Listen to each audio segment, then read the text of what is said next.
Brooklyn Center police are asking for the public's help in finding a missing vulnerable adult. Police say 85-year-old Curtis Sutton was last seen by his family Tuesday night around 6 at their home in the 5500 block of Humboldt Avenue North.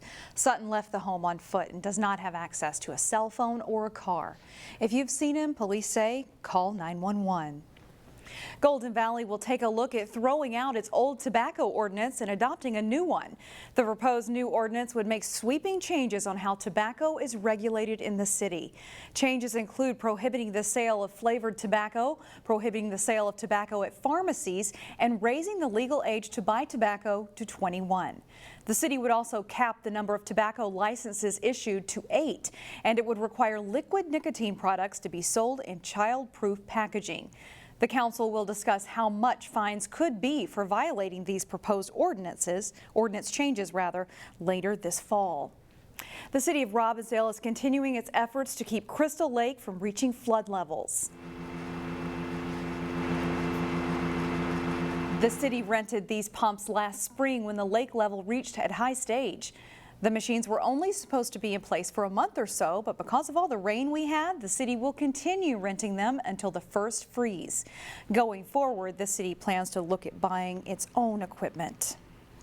It's a not so uncommon problem. What do cities do when property owners are late on their utility bills? Here's how it affects the city of Robbinsdale. Residents in the city owe $349,000 in unpaid utility bills. To give you perspective, that's nearly 1/6 of its yearly billings. Robbinsdale provides water, sewer, and garbage services for its residents and sends out a bill every other month. This week, the City Council approved a $50 administrative fee for bills that are more than 30 days past due. If bills are not paid by November 15th, property owners will be docked 8% interest with late bills rolled into next year's property taxes.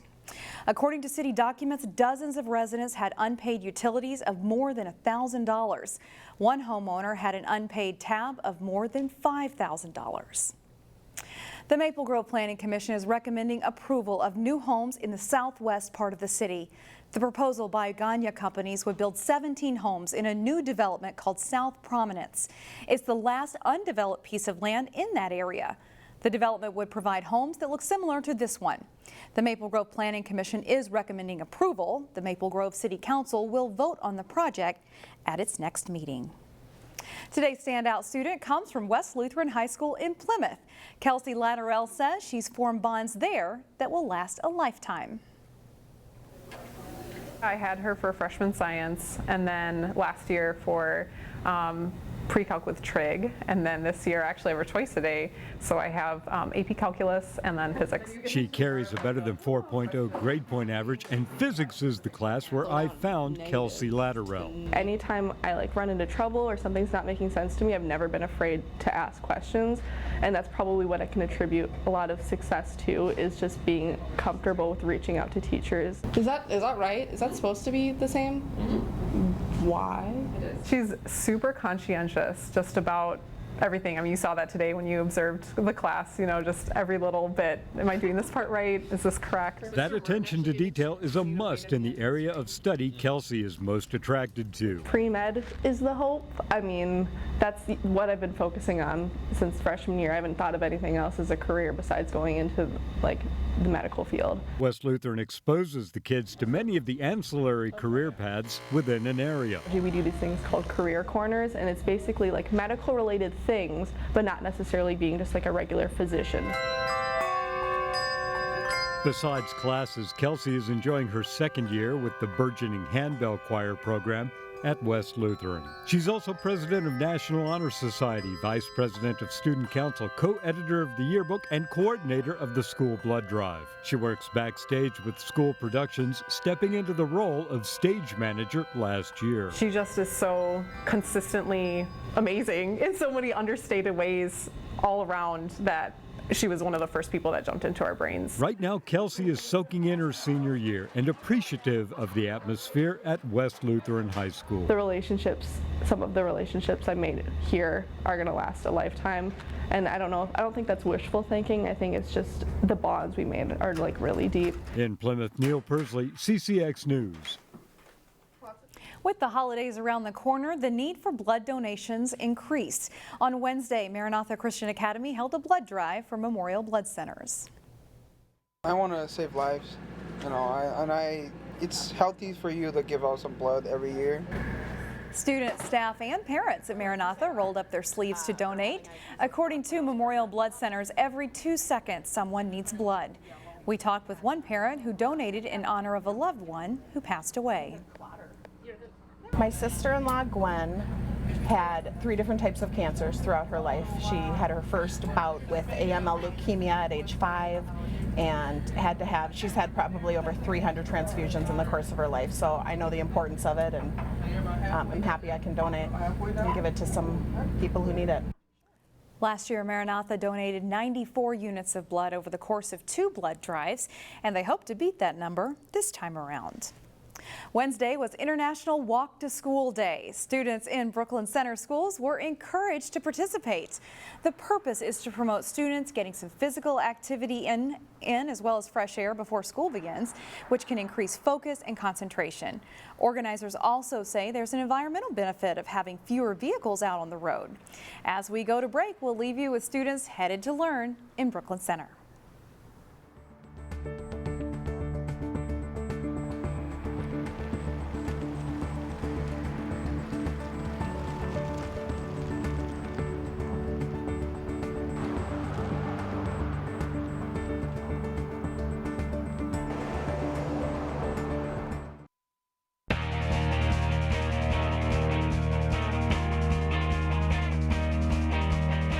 Plymouth and Osseo are 2 of the better volleyball teams in our area this season. The Rebels are ranked in the top 10 in Class 3A, while the Orioles carried a 13-4 record into what could be the first of 3 meetings between these teams this year. Early first set, it is Allie Hinsey delivering a great serve for Osseo, drops in for an ace and a 5-3 Orioles lead. The Rebels counter. Megan Panzer with a back set to Jordan Stalpas, who hammers it down for a kill, part of an 8-2 scoring run that gives the Rebels the lead for good. Champlin Park, Sammy Hilly gets up for a block, 1 of 5 for her on the night. Rebels win the first set 25-21. And they jump out to an early lead in the second. Taylor Hillman finds the opening on the defense and pushes it deep. 10 kills for her in the match. The Orioles rally. Kennedy Nelson sets the ball out to Lindy Odry. Her kill pulls Osseo within 2 at 18-16. Champlin Park, though, able to close it out. Hilly unloads in the middle for a kill. She finished the match with 12 kills. Rebels win again, 25-21. And they're never challenged in the third set. Stalpas with another of her match-high 13 kills. Champlin Park takes it 25-9 in the third set for the sweep and the team's 5th straight win.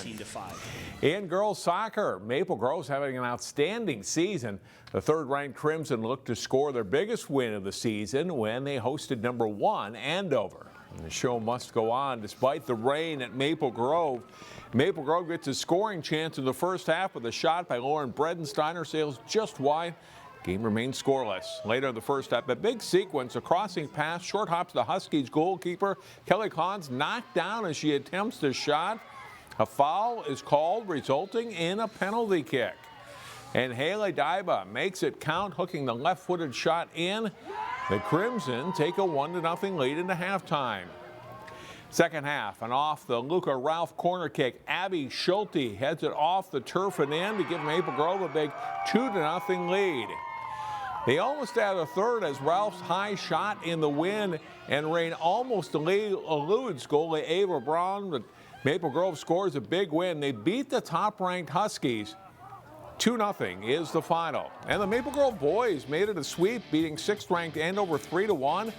Maxwell Barty, Caleb Robinson, and Will Zaber scored for the Crimson, who are now 9-3-2. It's just the 2nd loss of the year for Andover. The Park Center boys are also having a very strong season. They look to chalk up another win when they hosted Anoka. First half of this one, Chief Williams spins past the Anoka defender, his shot off the goalie and in. And it's a 1-0 Pirates lead. Second half, Daniel Salado Herrera heads the throw in to Eddie Swen. He gets the header goal, his 2nd of the game, and Park Center goes on to win 5-1. Park Center now 9-1-3 with 2 games left in the regular season. Two local private schools, Heritage Christian Academy and West Lutheran, are both new members in the new 8-team Minnesota Classic Athletic Association. And they met in a conference volleyball match Tuesday at West Lutheran. The Warriors' Ellie Fritzy with a bump set to Abby Heinrich. She goes down the line for a kill and an 8-3 first set lead. Later, it's Heinrich setting the ball outside to Grace Tesmer, who gets the kill on set point, and West Lutheran wins 25-12. Second set, the Warriors set goes to the middle, and it's Maggie Menges with the attack. The Eagles can't return as West builds another lead. Kaylin Shireman delivers an ace serve here for the Eagles as they try to rally against the Warriors.